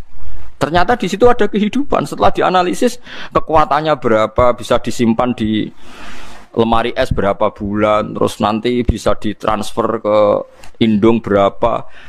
Karena dia tahu. Padahal mani ya benda mati. Secara kasat mata mani itu benda mati. Tapi ilmuwan tahu itu benda hidup. Sama. Allah tahu manusia itu dari tanah. Allah tahu kalau tanah itu bisa dihidupkan. Wong objek. Bisa apa? Nyatanya iso dadi materi ini Nabi sinten? Ada. Paham sih kalau maksud. Kalau kamu hanya berpikir tanah, tentu kamu berpikir ini mustahil bisa hidup, bisa ngomong. Tapi kalau kamu berpikir yang bikin tanah, makanya ketika Nabi ditanya itu, nak jawab ya gampang aja. Nanti kamu itu yang fasek-fasek, yukhsyaruna khufatan auratan, yamsuna ala wujuhim. Orang yang kafir-kafir itu nanti berjalan pakai wajah. Terus sahabat tanya, masa Nabi jalan pakai wajah? Jawabnya Nabi sederhana. Zat yang kuasa menjalankan pakai kaki tentu kuasa menjalankan pakai wajah. Langsung Nabi pakai pikiran subjek. Pelaku yang bisa menciptakan manusia sekarang jalan dengan kaki, pelaku yang sama atau aktor yang sama atau pencipta yang sama pasti bisa menjalankan dengan wajah. Jadi intinya kalau berpikir subjek semuanya menjadi semuanya menjadi apa? Mungkin. Lah orang kafir atau orang-orang fasik itu berpikir objek. Ya berat nak berpikir objek itu berat. Jadi goblok tenan, nggih. Napa dadi napa? Dadi goblok tenan. Jadi penting ya.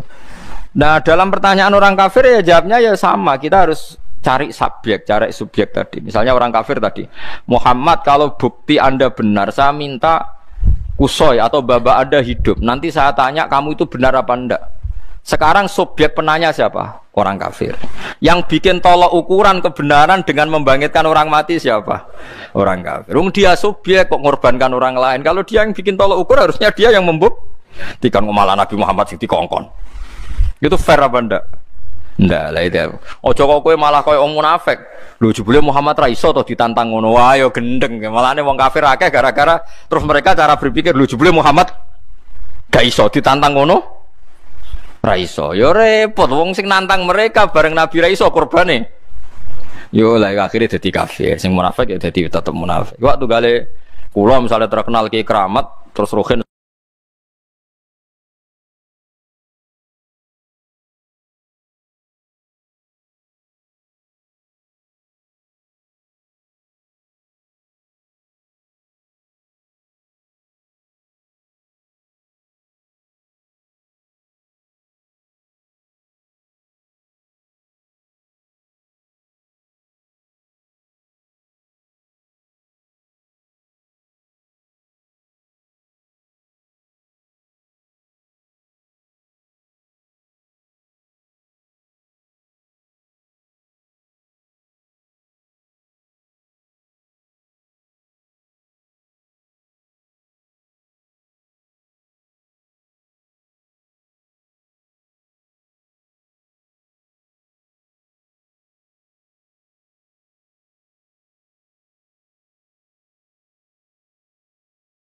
sowan. Gus nak jenengan keramat tenan. Niki lho jagung, jenengan dongakno dadi emas. Nak ora tak percaya ke keramat. Wong sing kepengin kuwe kok korbane aku. Bareng aku ra iso tenan mulai wae jebule Gus wae wong biasa. Ndadekno emas iki ra iso. Lho yang ngukur kan dia. Yang ngukur dia, yang ingin dia kok aktore kon wong li. Wong li. Mulane kiai ku jogeman terkenal dongane mandi, ora apik. Mari kok masyarakat tuh gawe ukuran dhewe. Lan kula niku jarang donga. Pemene donga pilkada loro, salami templek 200.000 wae, bareng ra dadi jebule dongane ra mandi. Salam templek 200.000 jalukno dadi napa? Bupati, bareng gak dadi jare dongane kiai ini. Ra mandi. Dal ra dadine mergo medhit iki. Gelem tuku larang ya tetep dadi zaman akhir. Per kepala kayak 200.000 mesti napa? Dadi. Ya ngarepe wong kiai ini 200.000, malah masyarakat ora dikeki kon dadi. Jadi kita sekarang tuh seperti itu.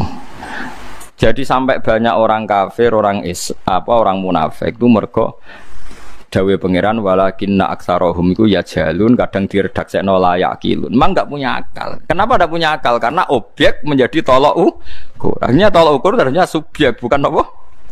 Objek. Eling-eling. Eling-eling tenan oke. Dadi mulane wong kafir dikritik Allah walam tukhitu biha ilman. Iwak tugale ngeten. Nabi Ibrahim ditakoki mbek sinten Namrud. Pangeranmu sapa? Nabi Ibrahim ya jawab, pangeranku yuhyi wa yumit. Qala rabbiyal ladzi yuhyi wa yumit. Pangeran iku sing nguripno sing mateno. Terus jare Namrud, nak ngono wae aku iso. Nggih nak ngono wae aku iso. Terus dekne ana wong dibara urip, ana sing dipateni. Jare dekne nguripno mateno. Nah, seperti itu enggak bener. Karena terjadi tidak sambung. Wong Nabi Ibrahim cerita pangeran kok dia cerita awake dhewe. Jadi orang kafir itu enggak sambung. Mulane tiyang alim sing belajar Quran itu ngertos betapa rasionalnya Quran. Quran itu tidak mau bahas sesuatu yang tidak terkait. Nggih bahas sesuatu yang tidak Terkait itu tadi, kalau orang kafir nuntut Nabi Muhammad orang apa tadi mati dihidupkan lagi, kemudian itu dipakai tolok ukur kebenaran Nabi Muhammad, harusnya mereka yang membangunkan, karena mereka yang punya teori itu, yang menginginkan itu. Jangan Nabi Muhammad yang dituntut napa membangunkan. Nanti kena dadi canom penti sepeda motor, aja wong tuamu sing mbok kongkon, sampeyan kowe kok wong tuamu sing mbok kongkon. Lani dunia zaman akhir kacau. Angger kepengin wong liya sing di berkat sejahtera. Indonesia ekonomi naik sekian, jari sapa aku ya ora sugih. Wah yo kacau. Wape ukurane ngono. Menteri hebat, presiden hebat nak kasil nyugeno dekne. Presiden nganti kenal kowe, bukti presiden nganggur. Wong ning desa nganti kenal iku. Amen blusukan terus tapi nganti angger wong dikenali oleh kerja kapan amen. Jadi ini penting ya. Makanya kalau seneng ya kali ayat Islam walam tuhi tu biha ilman apa walam tuhi tu biha apa ilman. Jadi orang kafir itu orang yang tidak tahu tentang ilmu sehingga mereka menjadi apa? Menjadi apa? Kafir. Dieling-eling ya. Pokoknya aja sampai objek itu dadi tolok ukur pun ngoten mawon. Sehingga ketika kita hidup sekarang kemudian kita nanti hancur jadi lemah, ya sudah. Allah yang menciptakan kita mampu menjadi kita wujud. Saat kita sudah mati pasti mampu menjadikan kita bangkit lagi. Yes, kita tidak tahu caranya kayak apa. Sementing kita tidak terjebak karena melihat objek yang kasat mata itu hancur terus kamu mengatakan mustahil. Itu saja, itu yang paling pokok. Jogeman dia tolak ukur itu berdasar apa? Objek. Ya berdasar subjek. Kalau subjeknya mampu ya akan mampu.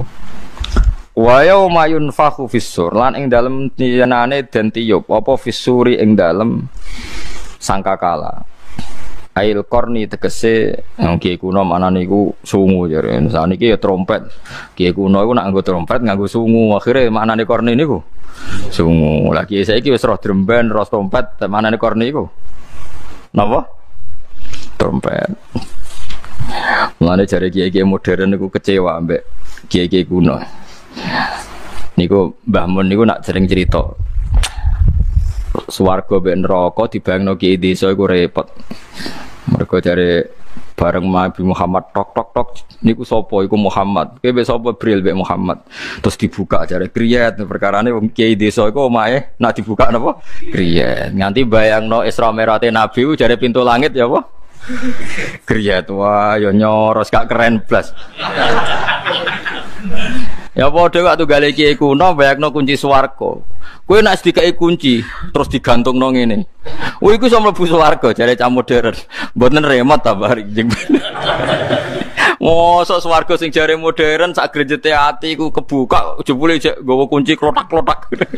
Iku ning hotel ngono wis kuno apa meneh. Ning napa? Swarga. Jangan-jangan kuncinya mau nganggo sandi atau nganggo retina mata terus apa? Kebuka, nganggo cukup identifikasi. Mosok kunci swarga kok klotak-klotak. Nah, mungkin era cucu kita ya protes dengan gambaran kita, dianggap terlalu napa? Terlalu napa? Kuno. Mulane rasa gambarno. Dia rasa napa? Gambar apa? Kan gambar ku waco. Karena tiap zaman itu mesti benten-benten. Mulane jare Ibnu Khaldun nak ngenyek ulama sedurunge. Ibnu Khaldun sing terkenal, ulama terkenal. Jare wong kuno iku ana kiai kuno nak bayangno wong dhisik iku dhuwur-dhuwur. Saking dhuwure iku nak nyemplung segara, iku terus jupuk iwak. Gak ngarah kerem. Dadi segara paling jero iku mok sak wentise, sak napa? Wentis apa sak nih lho. Kentol. Terus jupuk iwak, grek bareng dijupuk. Dipanasno ning apa? Srengenge. Bariku moro darah dipangan. Dadi ya Allah. Dadi ono wong gambar dadi Mustafa iku cara wong kuno nak elsu moro segara, mosak wentis, jupuk iwak, terus dikenekno mateng ning srengenge. Bariku terus dipangan. Jadi Ibnu Khaldun dia goblok kok nganti ngono jadi Ibnu Khaldun. Go bayangno jare wong kuno iku dhuwur-dhuwur. Nah sing beli bang terus salat kelamin itu sepiro malah ada dinti malah sudah dinti. Mulane Ibnu Khaldun menyoal, pangeran itu duwe sunah iku ya tertib, meskipun nang dhisik dhuwur ya ora sakmono. Terus dekne buktekno, saya ini pernah datang ke Palestina, saya pernah datang ke Babylon dan saya tahu pintu-pintu raja zaman itu. Ternyata pintunya itu ya ndak setinggi itu. Artinya dekne tahu jajal gayoh pintu pol dhuwure iku ya gitu. Umpama wong dhisik sakmono iku omahe ra iso pintune. Lah nggih, nah dhuwure sakmono terus oleh gawe omah iku piye? Nyatane omahe ana pintune. Ora mungkin iso dikenekno tok srengenge langsung. Mulane Ibnu Khaldun itu punya kritik sama karangannya kitab-kitab dulu itu. Kitab itu syaratnya harus dua. Satu itu ada riwayatnya, dua itu mungkin secara nyata. Yang nomor dua dia mensyaratkan mungkin secara nyata. Mahual wake. Secara teori itu mungkin. Mulane kula niku bapak niku senengane ngenyekan bapak kula. Mulane kita dadi wali nak bodoni iku sing masuk akal. Aja wali bento, bodoni gak masuk akal. Wali bento jare bapak. Asline ya ora wali yo bento bloko iku jare bapak. Misale ning Jawa Timur apa ning ndi ana wong terkenal wali. Bareng jam 12 wae Jumatan ditakoki, "Mbah kok ora Jumatan?" Dene jawabe, "Ora, cung aku Jumatan ning Mekah." Lho penggemare ya yakin nek dene Jumatan ning Mekah. Padahal jam 12 ning kene ning Mekah jam 8. Sudah sujek ngopi. Paham ya? Sini dengan Mekah kan terpaut 4 jam. Nah dekne jam 12 dijak Jumatan gak gelem jare muni bar Jumatan ning Mekah. Saiki jam 12 ning kene ning Mekah jam piro? Jam 8 kan? Iku sudah 200. Jek ngopi-ngopi ning dalem. Lah iya niku jare bapak wali geblek. Mak bodoh niku sing masuk akal. Misalnya ora cong kok aku Jumatan ning Mekah muni kok kan rada masuk akal mergo engko nak muni wis kan ya mustahil loh jam 12 di sini di Mekah masih. Momennya saiki live ning TV ketok. Kira delok salat zuhur ning Mekah ning kene jam 4. Jam 4 asar delok ning TV parabola rak lagi salat apa? Zuhur. Engko ning kene jam 09 didelok lagi salat asar. Wah, akhir mereka asar. Lah iku contoh kemalan jare Ibnu Khaldun masih kultus keramat itu ya delok-delok siji ana riwayate nomor loro lagi masuk. Ya masuk era masuk akal mungkin terbangin Mekah aja masuk akal tapi waktu kan gak iso diputer. Iso ning Mekah jam 12 ning kene ning Mekah jam 12 ndak mungkin. Tetep ngene kene jam 12 ning Mekah jam 8. Mulane nek bodoni ngene mos enak sampean dadi wali ta wari. Mbah ora Jumatan. Engko aja ngong Jumatan ning Mekah. Mending kok rada akal kan. Tapi nek wis gak masuk akal. Jadi bodonilah ya butuh ilmu. Ilmu kalau ngeritik. Ya itu memang penting. Itu karena tadi kita ini kesuwen dua kisah-kisah Israiliyat. Makanya dalam ilmu hadis dikritik betul hadis-hadis yang rawinya masalah siji krono goblok. Meskipun dia khusyuk, angger goblok nggak diterima karena nggak masuk akal. Nggak masuk akalnya karena tadi kadang sesuatunya itu mujma'alah kayak kita dengan Mekah kan memang terpaut apa 4 jam. Nggak mungkin jam 1 neng Indonesia muni wis bar Jumatan sampai kok Mekah bar Jumatan piye Mekah dhuwure durung kok ape. Mung di Mekah jam 8 kok muni bar itu kan nggak masuk akal. Emane dadi wong Islam ku sing pinter ki saniki ku repot. Manusia sekarang tuh berpikir menjadikan objek jadi segala-galanya. Sampai sekarang itu diteliti. Manusia itu masa bisa di surga selamanya. Manusia itu kan materi. Di neraka selamanya tidak mungkin. Materi gak ada yang abadi. Karena materi itu tidak bisa abadi. Makanya nggak masuk akal kalau manusia dikatakan akan abadi di surga atau abadi di neraka. Ya kalau manusia memang tidak punya kekuatan untuk abadi karena hanya objek. Tapi kalau diabadikan bisa. Kalau manusia materinya tidak mungkin abadi. Kita ini renta sekali. Artinya rongonon rokok kita renta. Pemenang dijur neng malah buyute renta. Tapi kita ini bisanya diabadikan karena kita hanya objek. Kalau kita sendiri tidak punya kekuatan untuk abadi.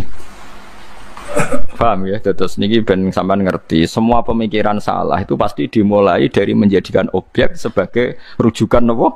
Hukum. Eleng-eleng itu. Jadi semua kesalahan itu karena terbiasa menjadikan objek jadi rujukan apa? hukum. Nah, rujukan hukum ya subjek.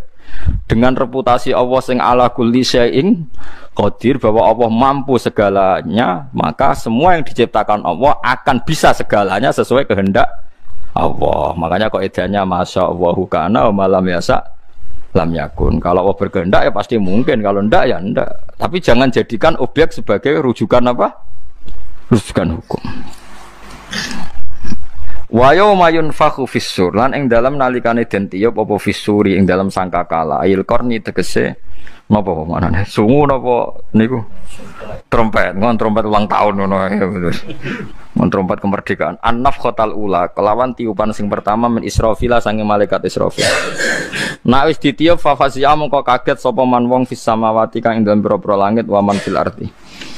Wa nek teng cerita-cerita malaikat Israfil pun diluk trompete ku pun tenggene mulut. Dadi nak wis karene yo. Tapi mulai dhisik yo ngono yo. Dadi tenang ae sampean. Nyatane yo urung kiamat nanti saiki. Cara kiamat malah enak sing diutang-utang wis bar wis. Fa fazi amangka kaget sapa man wong fis samawati ing dalem pira-pira langit wa man lan wong fil ardi kang ing dalem bumi. Ay khofu tegese wedi sapa kabeh al khofa kelawan wedi al mufdiya kang nekakno ilal mauti maring mati. Kama fi ayatin ukhra fa sa'iqa man fis samawat.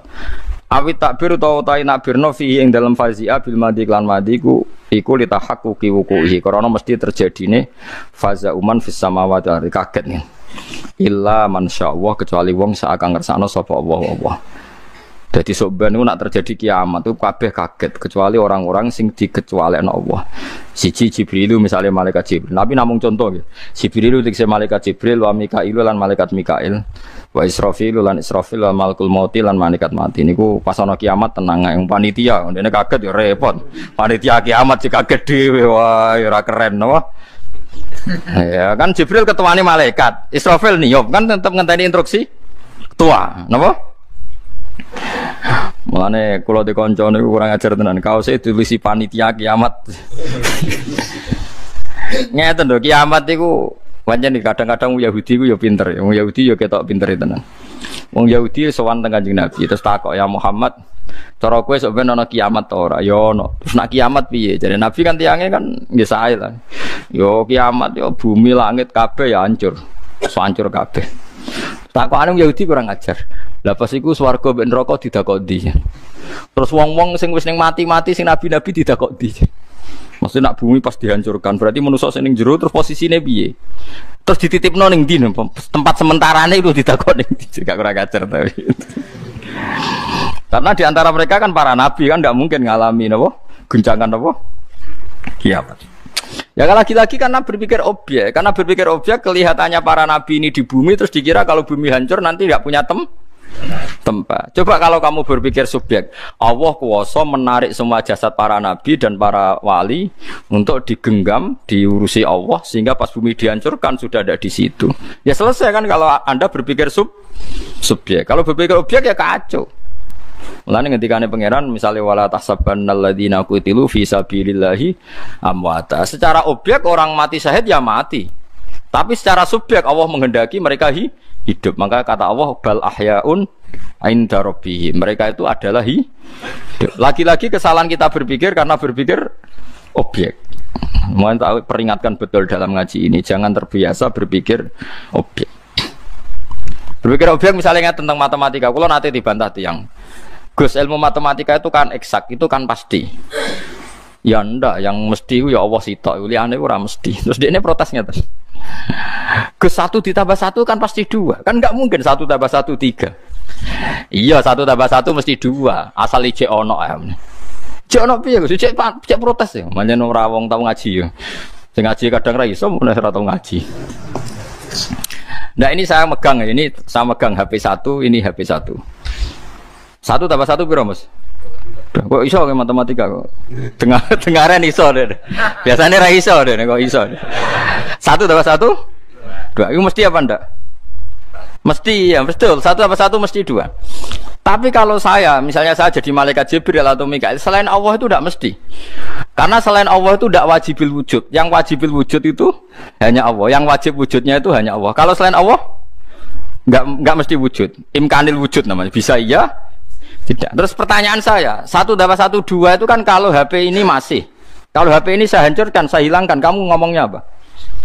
Satu kan? Terus ini saya hancurkan lagi hilang. Terus kamu bilang apa? Tidak ada. Terus kamu kalau saya tanya, tapi 1/1 tetap 2. Lah iya, yang kamu pengen itu apa? Ya tadi HP, HP-nya sekarang tidak ada.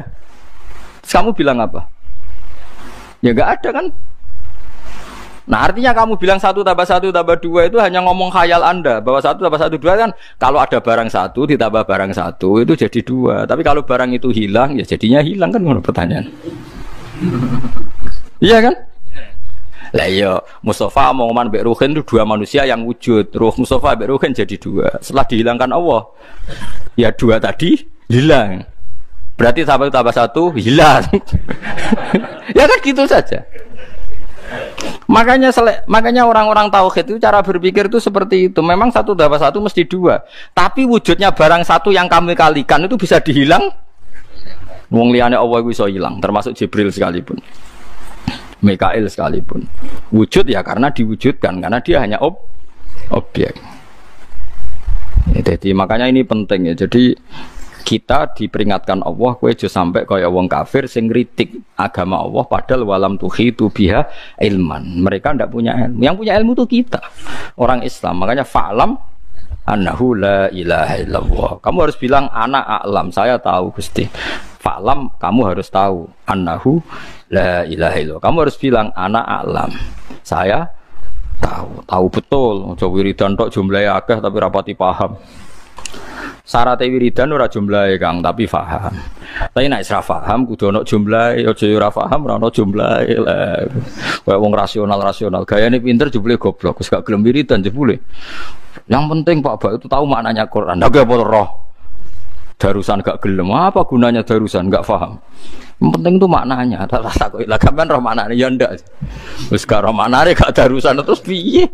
Ibadah ngritik. Ono ibadah ngritik. Ibadah iku maca Quran ra paham lah. Ora ono ibadah ngono apa? Ngritik. Waktu gale ono wong khusyuk, ono resepsine kiai semuni neraka. Saiki neraka. Lanang wedok kumpul neraka. Iku kudu eling nambah wiridan subhanallah, wiridan kok neraka. Kalau gak sering diprotes kayak ekstrim. Kalau nak teko teng resepsi ya tenang. Wong nak wonten sedekah bumi kan biasa kalau delok anak-anak kula. Kita takoki, "Gus ana sedekah bumi ana dadut kok teko?" Lah aku delok anak-anakku blonjo, aku nilik fakir miskin sing dagang. Gak delok dadute, ya delok aku ora roh. Dan ane pinggir-pinggir ya delok fakir miskin dagang ngono ngetero anakku. Masa ana ndandut? Wah, Gus, lha kok roh. Sing roh ya kowe, aku ya ora roh. Lah ini bener Gus Dur. Tapi jogetannya Indul gini-gini saya ada tahu, yang tahu kan kamu. Ya repot. Gus Dur ya ora tenan. Wah, jogetannya begini-gini Gus Dur merengus gini-gini. Oh, saya ada tahu. Yang tahu kamu. Lah nek wong aja anu, piye to. Misalnya wonten ketoprak kadang-kadang anak kula ya rono tuku pelembungan apa iki biasa kula teko. Nggih pangeran pirsa anak kula niliki wong melarat sing adol pelembungan. Kok ora Gus delok udah dus. Lha kok mosok ono. Wonten Gus Fardu lho ya sing roh iku kowe aku ora. Aku nang pikir-pikire ngono. Repot sawang-wang wis repot. Dadi cara berpikir eling-eling nggih. Pokoke ngandel kula nggih. Dadi Jibril niku nggih objek. Mulane nate Nabi Muhammad sallallahu alaihi wasallam niku ketemu malaikat Jibril niku kal halisil bali. Kaya kloso sing rusak. Kanjeng Nabi kaget. Kadang kaya kal usfur, kaya mok sak manuk emprit. Teng multazam Jibril mok kaya manuk sak emprit. Nabi kaget. Jibril gagahe ngono sing langit bumi iso digenggam. Trimo mau dadi sak manuk emprit saking wedine mbek pangeran. Dadi nak pas khauf niku ngantos ngoten Jibril. Wedi tenan mergo Jibril ya objek, ya manusa, ya makhluk maksud. Kanjeng Nabi akhirnya nangis bareng mbek Jibril. Muhammad, Jibril kamu sedekat itu dengan Tuhan, kenapa punya ketakutan seperti itu? Ya Muhammad, saya bagaimanapun itu makhluk, setiap saat saya bisa dirubah keadaan saya oleh Allah Subhanahu wa Ta'ala. Setiap saya ingat malaikat Harut Marut aku nangis. Kaya apa mulyane Harut Marut dirubah pangeran jadi malaikat yang terlaknat. Harut Marut niku tak jari cerita kitab-kitab niku kan malaikat sing ngenyek manusa kualat berarti mek sampean kualat ya. Dene iku malaikat sing rodok protes ketika Allah ngendikan inni ja'ilun fil ardi napa khalifah qalu ataj'alu fiha may yufsidu fiha wasfikut tima. Walhasil pangeran cek bela manusa. Gusti menggaweane gento jenengan dadekno tokoh. Walhasil jare cerita niku mbok bener mbok ora, pokoke ana kitabe tapi mbok bener mbok ora jelas. Pokoke gue cerita-ceritonan akhirnya pangeran ngendikan Marut kowe aja men ngenyek manusa iku nakal. Piye-piye iku khalifahku. Mestine dadi khalifah kula Gusti. Ya wis tak jajal. Walhasil jarene iku pokoke Marut niku didono ning bumi. Sembo piye ceritane pokoke lala pas rawa ngatus langsung diperkosa terus ape balik ning langit gak iso. Dilaknat pangeran dadi Zahra. Sebab pangeran dinyek. Jadi lumayan menungso nak seneng SMS-an sik langsungan ae perkara dadi lumayan menungso. Lah pangeran ngenyek malaikat kowe iku taat mergo ora tak kei syahwat. Sekali tak kei syahwat ya kowe ora mesti taat. Dadi ra taate manusa mergo tak kei syahwat, ke taat mergo ora tak kei syahwat jajal tak kei bareng disuntik syahwat tenan langsung kecelakaan. Kayak kowe misale mun aku ora korupsi, lha kira jabat. Aneh-aneh ke jabat temen malah no. Aneh-aneh. Aku tuh kali kowe ngritik Ronaldo, mbok Messi ra iso ngegol. Aku kritik jajal kowe sing main. Tambah nemen. Padha ana kiai kedonyan mbok kritike kok kedonyan ra dadi contoh. Jajal kowe sing kiai. Malah ya ora kedonyan ya ora mlaku. Wong carane kiai ora roh. Dadi wong iku ya ngono. Misoi maksiat ya padha. Wong semangat misoi maksiat tetep faktore iku gedeng maksiat atau perkara ra dulur. Perkarane ra keluarga. Ono ta wedok wathukan cekak numpak GL Pro numpak Ninja. Wah luput suwuk. Bareng dikandani niku ponakane jenengan. Wah masyaallah muga-muga pangeran akeh sepurane. Kowe ngamuk mergo wong liya jajal iku anakmu. Wis ngoten manungsa ngoten. Dadi wong gedeng maksiat mesti sebabe loro. Gedeng plus kowe ra di hubungan mbek wong iku. Lan kula sering guyon kowe anggere ngamuk pembantu mecahno piring mesti sebabe ku loro. Siji mecahno piring nomor loro elek. Wis mesti ku sebabe loro. Kowe iso